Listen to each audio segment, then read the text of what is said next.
This is Greg Judy at Green Pastures Farm, getting ready to do a mob move. We're going to be bringing the cattle into about 10 acres here tonight, being very careful that we don't overgraze this.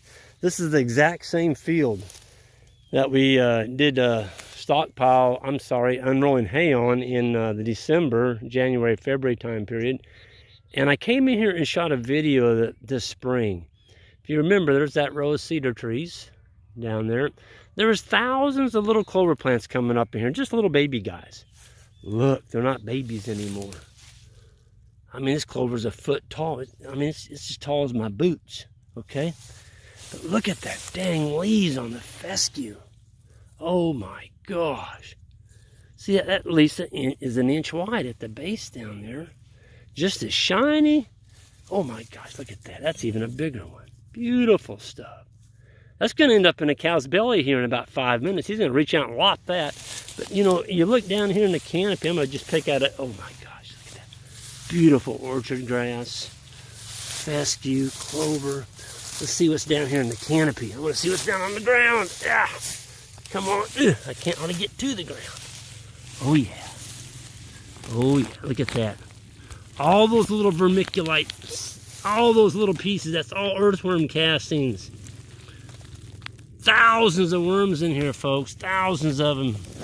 Taking this stuff that I got here in my hand, the dry stuff there, they're eating that, okay? Earthworm castings, pH is 7. Every bit of those castings has just a little bit of lime, phosphorus, potassium, all the trace minerals in it. It's just beautiful soil potting material. You can't get better than that. And it didn't cost us anything. The cows trampled it on the ground. We unrolled it with the Greg Judy bale unroller with an ATV. Folks, there's no ruts out here.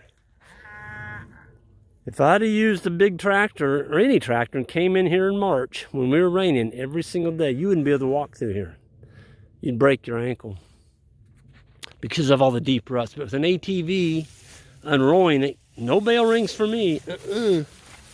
Look at that. I mean, you talk about some dang good feed. Oh my God. But the problem is getting down to the ground. Oh, good Lord, look at that. Let me get it pulled back. I want to show you all this again. It's just solid castings. Look at that. Oh, there goes a spider. Look at him. Oh, there's a little bitty tiny spider. Seeing the little red one? There's another one. Folks, there's just life down in here. When I pulled this back, some stuff flew up in my face. Okay? My God. That's why, what you see on the ground, this is what a direct opposite of what's on top of the ground. You've got beautiful, beautiful, beautiful earthworm castings, beautiful, beautiful forage on top of the ground. And folks, we're not grass farmers. We're soil microbe farmers. So if you take care of your soil, this is what your farms can look like in a few years. It's not going to do it just overnight. You got to work at it a little bit, but it's doable. You don't have to break the bank to do it. You do have to get the carbon out on the land. Oh my gosh, here comes the mob right up here at me. Talk about a beautiful sight. Got rid of all the steers for the winter. Kept a few big fat ones for ourselves, but all the steers are gone. And thank you, Daniel, from Oklahoma. He took several loads, and we're down to cows, bred cows, calves, and some bulls. So we're not wintering any steers. We got just a few for us to eat. But yeah, these cattle are doing well. I'm going to get down where we can actually see what they're eating, but I'm telling you what, they're going to have a smorgasbord in here, folks. My gosh. They are so dang fat. These cows say, who are you? They're used to seeing me on a four-wheeler. They're so funny, though. Look at them running and playing. Folks, our cattle have a great life. And as a stockman, look at that. As a stockman, look at them. Look at the little guys. They're all playing like a bunch of kids. They're just having a great time. And, you know, as a stockman, you should feel good about it when you see your animals frolicking and playing. Okay? Even the old cows are running uphill bucking. Cattle don't run uphill. Well, don't tell those that. They're having a great time. See, they're going to the end of the paddock. That's what they're doing. They're going to see how far that'll go. And then they'll put their heads down and start earnestly grazing. Okay?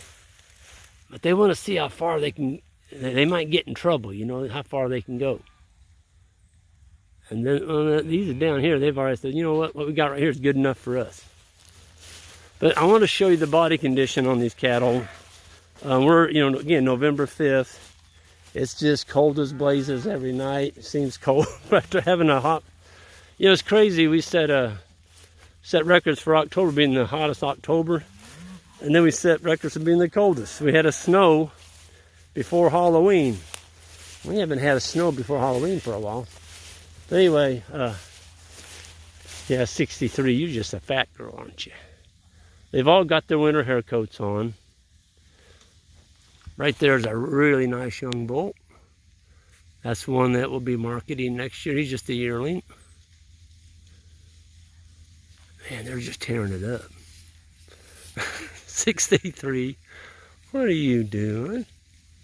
Like, I don't know. I think I'm going to come up and look at you. She's got a good winter haircoat on. She's going to winter really well. Look at this one. Talk about fat. My God, she's roly-poly. Nice little teats. See, on your cows, you want 4 well-placed teats, and they're level. You don't want them to be tilted. The udder on a cow, oh, look at that one. Golly, she's beautiful. Oh, there's another beautiful one. Oh, there's another pretty one. This is the first calf heifer, 580.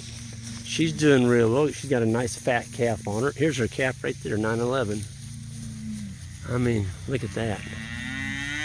Folks, these 1,000-pound cows can wean a lot higher percentage of their body weight than a 1,500-pound cow, and they don't tear the heck out of your pasture. Look at that little calf. I mean, that's this year's calf. That's a heifer. I mean, look at her. She is a brute. Beautiful. Absolutely beautiful. That's what we're trying to do, folks, is raise beautiful, happy, healthy, grass-finished, 100% on forage cattle. And if we can raise those, especially get some of these females and market that to other people, give them a small start. All you need is 4 or 5 of these. In a few years, you'll have a really nice herd that can make a living solely on grass. You don't have to be feeding them all this other stuff that we're being told you have to. And look at these animals. They're just having a great time out there.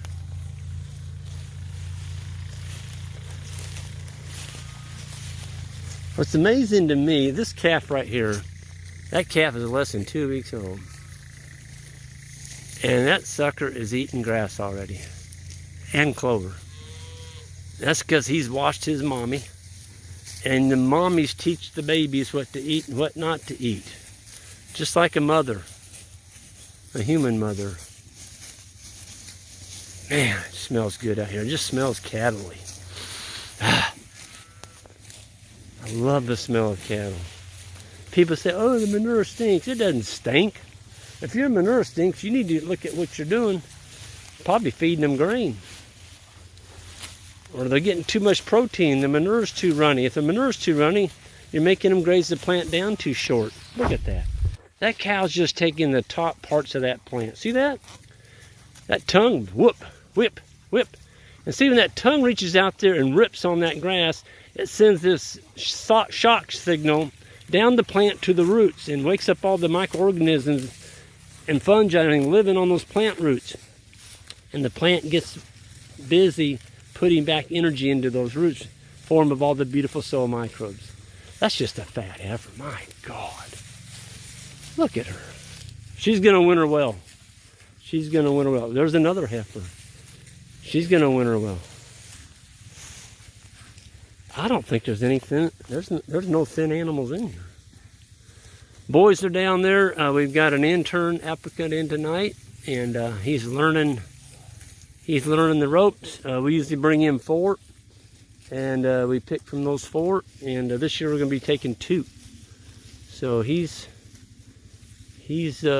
being observed right now to see how well he does this coming week. And maybe he'll make the cut, maybe he won't, but we'll be finding out. And so far he's doing really well. Boy, look at that bull. My gosh, he is fat. I love fat animals. I don't care if they're females or if they're bulls. Look at that little girl. See, that one's about 4 months old. Look at the butt on that female. Folks, you got to have a big wide butt on your female calves. If you got a little skinny butt on your female calves and they're 4 to 6 months old, that's when you probably ought to sell. Don't keep that as something to put in your herd. Got a little skinny butt, they're not going to have any place to push the calf out when they get to be a cow. You've got to have a big old butt on your girls. And I'm not being sexist, I'm just being straight sense. You've got to have a big butt on your women. Look at the butt on that heifer. People say, Greg, you get carried away, but I don't care. I get excited when I see beautiful animals. Folks, this heifer, you can't build them any better than that. Look at that. She's about 4.5 months old. She's already got a little tiny udder there. It's just unbelievable. Then you go over to her herd mate, this 935. This little bull, he's probably, I don't know, 3.5, 4 months old. He's coming along quite nicely. He's just thick. Look at him. Look at him. Just eating some beautiful grass. Folks, this is Greg, Judy. I better get off here. I could be out here all day, and I'm sorry I got carried away with beautiful cattle on green grass. But I'm going to tell you something, folks. You all can make a living out here on the land. Anybody can do what I'm doing. But you've got to write down some goals. You've got to stay focused on growing every blade of green grass you can and putting it through an animal like that. Okay? You've got to put it through an animal. Grow the blades of grass, harvest it with a ruminant, and put the money in your pocket, and don't give it to the input folks. Okay? These animals don't need all these inputs. Y'all can do this. I know you can. This is Greg Judy signing off. Everyone have a great day.